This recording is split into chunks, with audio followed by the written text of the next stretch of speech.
ሰላም ጤና ይስጥልን ክቡራን ቤተሰቦቻችን ከግሎባል ፋኖ ሚዲያ የዕለተ ሰኞ ነሐሴ 4 2018 ዓ.ም የዕለቱን ትኩስና አዳዲስ መረጃዎች ይዘንላችሁ ቀርበናል። ከዜናዎቹ ጋር ዮሐንስ ምህረቱ ነኝ። እስከ መጨረሻው አብራችሁን ቆይታ እንድታደርጉ በአክብሮት ጋብዛለሁ። በቅድሚያም አርዕስተ ዜናዎችን እናስደምጣችሁ።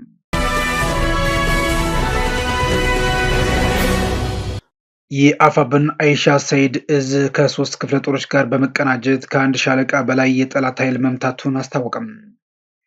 የኤርትራ መንግስት ጦሩን በድብቅ ወደ ትግራይ ክልል እያስገባ መሆኑ ምንጮች አረጋገጡ። ህወሓት በራያ አላማጣ መስመር ከፍተኛ የጦር መሳሪያና የኃይል ስምሪት ማካሄዱ መቀጠሉን ተገለጸ።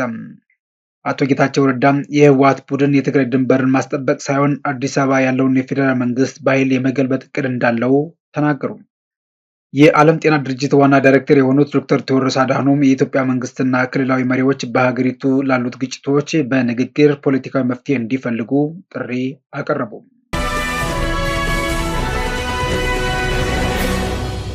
ወደ ቀዳሚው ዜና እናልፋለን።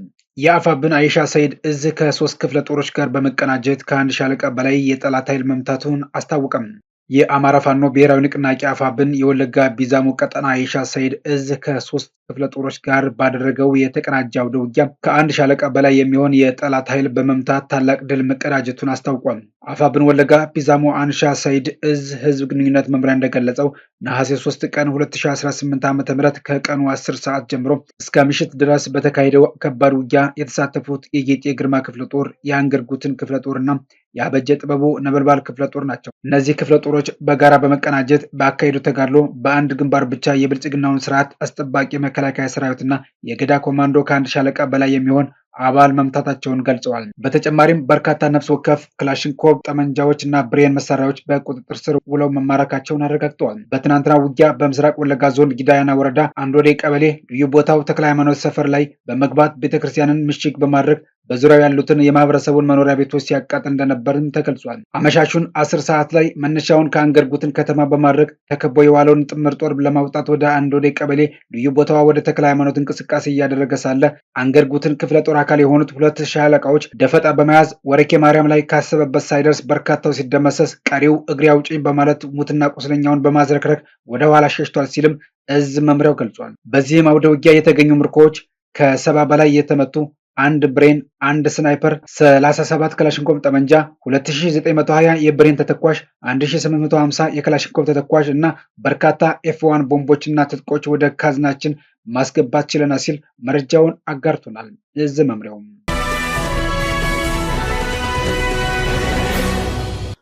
የኤርትራ መንግስት ጦሩን በድብቅ ወደ ትግራይ ክልል እያስገባ መሆኑ ተገለጸ። የኤርትራ መንግስት ከህወሓት ጋር በመቀናጀት ከባድ መሳሪያዎችን ወደ ትግራይ ክልል እያስገባ መሆኑን መጋለጡን ተከትሎም በሶማሊያ የኢትዮጵያ አምባሳደር ስሌማን ደደፎም ጠንካራ ማስጠንቀቂያ አስተላለፉ። አምባሳደሩ በኤክስ ገጻቸው እንደገለጹት ኤርትራ ያለ ማዕከላዊ መንግስቱ ፈቃድ ወታደራዊ ኃይሏን ማስገባቷ የኢትዮጵያ ሉዓላዊነትና ዓለም አቀፍ ህግን በግልጽ የጣሰ ትንኮሳ ነው ብለውታል። ይህ እርምጃ ኤርትራን የጦርነቱ በቀጥታ አጋር የሚያደርጋት በመሆኑ ኢትዮጵያ በተባበሩት መንግስታት ድርጅት ቻርተር መሰረት ራስን የመከላከል መብቷን ተጠቅማ ኤርትራን ህጋዊ ወታደራዊ ኢላማ ልታደርግ እንደምትችል አስጠንቅቀዋል። ይህ በእንዲህ እንዳለ ህወሓት በራያ አላማጣ መስመር ከፍተኛ የጦር መሳሪያና የኃይል ስምሪት ማካሄዱ መቀጠሉ ምንጮች ገልጸዋል። በራያ አላማጣና በአካባቢው አቅጣጫ በፌዴራል መንግስትና በህወሓት መካከል ያለው ውጥረት ወደ ከፍተኛ ደረጃ ማደጉን ጠቁመው ህወሓት በዞኑ በርካታ የጦር መሳሪያዎችን፣ የኃይል ስምሪቶችንና የምሽግ ዝግጅቶችን እያደረገ እንደሚገኝ የግሎባል ፋኖ ሚዲያ የመረጃ ምንጮች አረጋግጠዋል። በተለያዩ ቀበሌዎችና ቦታዎች ታይተዋል የተባሉ የኃይልና የመሳሪያ ስምሪት ዝርዝር መረጃዎችን ጭምር ነው ታማኝ ምንጮች የተናገሩት። በዚህም መሰረት መሆኒ ወይም ራቢያ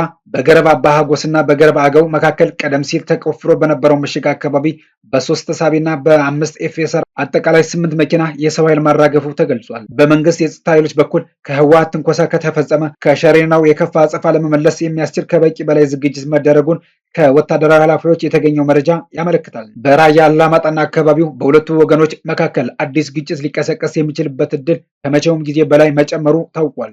የኤርትራ ወታደሮች ከህወሓት ጋር መቀላቀላቸውን በስፋት እየተነገረ ይገኛል።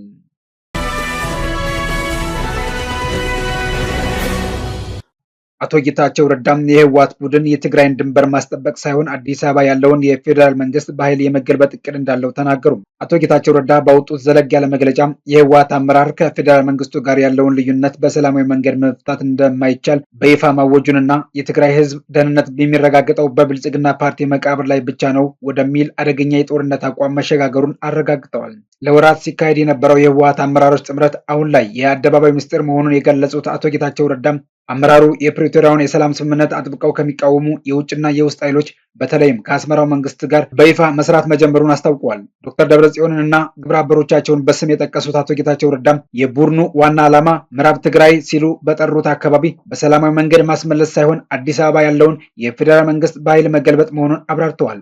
ይህ የፌዴራል መንግስቱን የመገልበጥ ህልም ፈጽሞ ሊሳካ የማይችል መሆኑን የገለጹት አቶ ጌታቸው ረዳም ነገር ግን ሙከራው በቀጠናው ሰላምና በትግራይ ህዝብ ህልውና ላይ የሚያስከትለው አደጋ እጅግ የከፋ እንደሚሆንም አስጠንቅቀዋል። በቅርቡ በሸሪራና አካባቢው የተፈጠረውን ግጭት በማሳያነት ያነሱት አቶ ጌታቸው ሁኔታው ምን ያህል አደገኛ ደረጃ ላይ እንደደረሰ አመላካች ነው ብለውታል። በወቅቱ በቁጥጥር ስር የዋለው ከፍተኛ የጦር መሳሪያ የዚህ አደገኛ ጨዋታ የመጨረሻ ግብ የትግራይን ህዝብ ችግር መፍታት ሳይሆን የኢትዮጵያን መንግስት ማፍረስ መሆኑን በግልጽ ያሳያል ነው ያሉት። አቶ ጌታቸው ረዳ አክለውም ወደ ትግራይና ሌሎች የሀገሪቱ ክፍሎች በድብቅ የሚደረገው ከባድ የጦር መሳሪያ ዝውውር በአፍሪካ ቀንድ የሰላም ጥረት ላይ የተጋረጠ የቅርብ አደጋ መሆኑንም አክለዋል። ጨምረውም የትግራይ ሰራዊት አባላት ለጥቂት ጦርነትን እንደ ጡረታ እቅዳቸው ለቆጠሩ ወንጀለኞች ሲሉ ህይወታቸውን እንዳያባክኑ እና አመራሮችን ይበቃል እንዲሉ ጥሪ አቅርበዋል። የኤርትራው ፕሬዝዳንት ኢሳያስ አፈወርቂ የህወሓት አመራሮችን እንደ መጠቀሚያ በማድረግ በትግራይና በአማራ እናቶችና ህጻናት ደም ትግራይን የመከላከያ ቀጠና ለማድረግ እየሰሩ መሆኑን አጋልጠዋል። በተጨማሪም የፌዴራል መንግስቱ ለፕሪቶሪያው የሰላም ስምምነት ሙሉ ትግበራ ቁርጠኛ ሆኖ እንዲቀጥል ለሚደረጉ ተደጋጋሚ ትንኮሳዎች ትዕግስት እንዲያሳይና ለሰላም የሚሆኑ በሮችን ሁሉ ክፍት አድርጎ እንዲቆይም ጠይቀዋል። አቶ ጌታቸው አክለውም በጦርነት ዝግጅት ፊት ዝምታን መምረጥ ከተባባሪነት እንደማይለይ በማሳሰብ ዓለም አቀፉ ማህበረሰብ አስቸኳይ እርምጃዎች እንዲወስድ አሳስበዋል። ከነዚህም እርምጃዎች መካከል የድንበር አቋራጭ እንቅስቃሴዎችን ለማረጋገጥ የሳተላይትና የመሬት ላይ ክትትል ማሰማራት፣ ግጭት ለሚቀሰቅሱ ወታደራዊና የፖለቲካ ተዋናዮች ተጠያቂነትን ማስፈን እንዲሁም የሲቪሎችን ደህንነት ማስቀደም እና በቀጠናው ካሉ ሁሉም ኃይሎች ሙሉ ወታደራዊ ግልጽነትን መጠየቅ የሚሉት በዋናነት ይገኙበታል።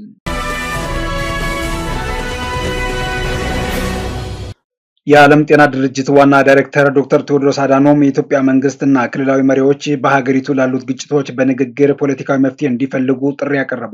የቀድሞው የኢትዮጵያ የጤናና የውጭ ጉዳይ ሚኒስትር የነበሩት ዶክተር ቴዎድሮስ አዳኖም በሀገሪቱ የተለያዩ ክልሎች ውስጥ እየተካሄዱ ያሉ ግጭቶች በዜጎች ላይ መከራ እያመጡ መሆናቸውን በመጥቀስ ፖለቲካዊ መፍትሄ እንዲፈልግላቸው ጠይቀዋል። ዶክተር ቴዎድሮስ በይፋዊ ማህበራዊ ሚዲያ ገጻቸው ላይ ባሰፈሩት ጽሑፍ በአማራ በኦሮሚያ የሚካሄዱ ግጭቶች መቀጠላቸውን በአፋርና በቤኒሻንጉል ጉሙዝ ክልሎችም ግጭቶች እንዳሉ አመልክተዋል። ለ3 ዓመታት እየተካሄደ ያለው የአማራ ክልል ግጭት የበርካቶችን ሕይወት ቀጥፏል፣ ኦሮሚያም እየደማች ነው በማለት በሁለቱ ክልሎች እየተካሄደ ያለው ግጭት እያስከፈለ ያለውን ዋጋ ጠቅሰዋል። ትግራይም ወደ ግልጽ ውጊያ ለመግባት እየተንሸራተተች ነው፣ አፋርም ወደዚያው ተስቧል፣ ቤኒሻንጉል ጉሙዝም በግጭት ውስጥ ነው ያሉት የሀገሪቱ ዋና ዋና ክልሎች በግጭት ውስጥና ወደ ግጭት በሚያመራ አቅጣጫ ላይ መሆናቸውን ገልጸዋል።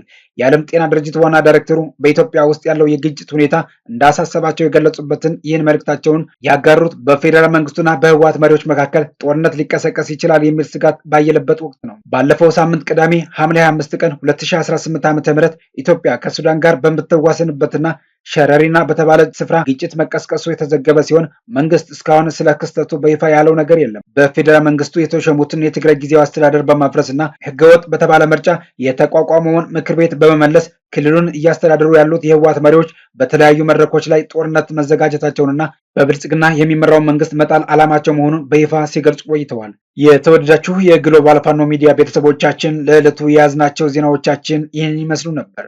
አብራችሁን ስለነበራችሁ ምስጋናችን ከልብ ነው። በየቀኑ የምናቀርባቸውን ትኩስና ወቅታዊ መረጃዎች እንዲደርሷችሁ ላይክ፣ ሼር እና ሰብስክራይብ በማድረግ ቋሚ ቤተሰብ እንድትሆኑ እንጋብዛለን።